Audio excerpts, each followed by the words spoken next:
nothing through 6, and then the 7th happened. Freddie Freeman is MVP free again.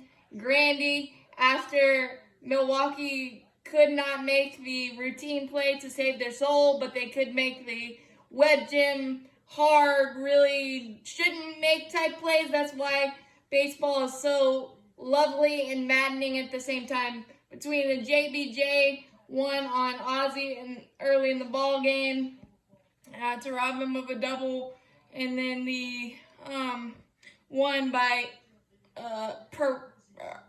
Reyes at third on Ender Inciarte's perfectly placed bunt, and he just kind of like windmilled it, a Chipper Jones type of just throw it and hope, and usually those end up in the camera well. Unfortunately, it was perfect.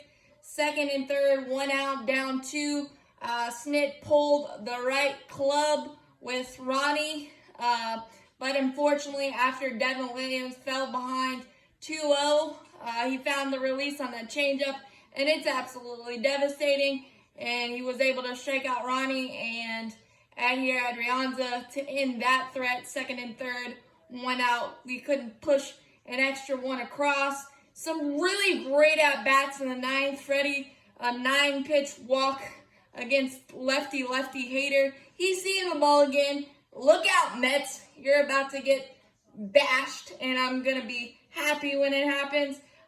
Marcelo's going to strike out, and then Ozzie with a great single, just punching it through the vacant hole, kind of shift that. He deserved that after the highway robbery that the Brewers had done to him all series long, and the near homers. He almost had a near homer to start that whole 7th inning craziness, but it didn't work out. But first and third, 1 out, Dansby Swanson, Hunt fastball, sacrifice fly.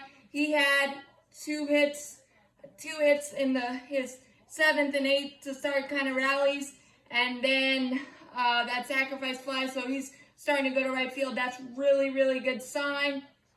And then Austin Riley with like a 11 pitch at bat, fouling off fastball after fastball, got first and second with a single. He reached base 5 times, 3 walks, and 2 singles. Just so good to see Austin Riley do what he's doing. I know the power and the big extra base hits hasn't come yet, but they're percolating. They're gonna happen. Just fabulous at bats, and then William Contreras struck out. But that's a really tough situation for Willie C, who hasn't seen Hader, and he just got slidered to death and strike out to end it. And Austin Riley nearly hit a double and probably brought Ozzie Albies home, who is electric on the base paths, or at least we would have tried it. So baseball's a game of inches, and we just this close. And yes, the bullpen did bad bullpen things. After the 7-run explosion in the top of the 7th, it was a little interesting to bring in Josh Tomlin, but you gotta execute. Once Snicker makes that call, if the player doesn't execute, and a leadoff walk and then a single, he got 1 out, and then we brought in Sean Newcomb, who promptly hit a batter, then gave up a 2-run single to Lorenzo Cain to make it 10-7, and yet we still fought as hard as we could. And then Jesse Biddle, a 6th inning he would like to forget, and hopefully he can maybe get a timeout and think about it. And Gwinnett, 13 straight balls, a 3-run 6th.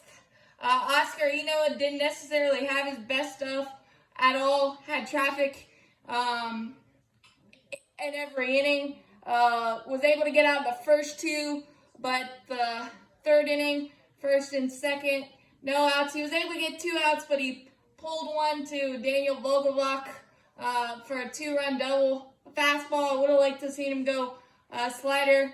I think he would have struck him out there, but just a poorly executed fastball. He fought really hard and gave up a Advocil Garcia 2-run bomb in the 5th, just off the glove of Ender Inciarte. He actually had it.